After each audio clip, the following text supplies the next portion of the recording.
how to change payment method in Netflix. Hey everyone, welcome back to our channel. In today's video, we are going to learn how we can change the payment method on Netflix. So make sure to watch the video till the very end. So if you want to change payment method in Netflix, it is actually quite simple to do so. But one thing you have to understand is that you will not be able to do this from the Netflix app. So instead what you have to do is actually open your browser here and go to netflix.com and make sure to sign into the account on which you would like to change the payment method. Once done, you can tap the three lines option from the top left of the screen, and here you'll find the option called account. So make sure to just go ahead and then tap the account option here.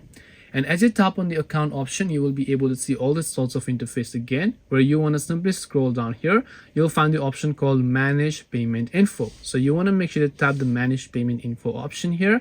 Now all you have to do is, if it asks you to update the payment method, you can tap the update payment method option. Make sure to enter the new payment method by entering your CVV code, and then tap the save option, tap on I agree, and then you should be able to change your payment method.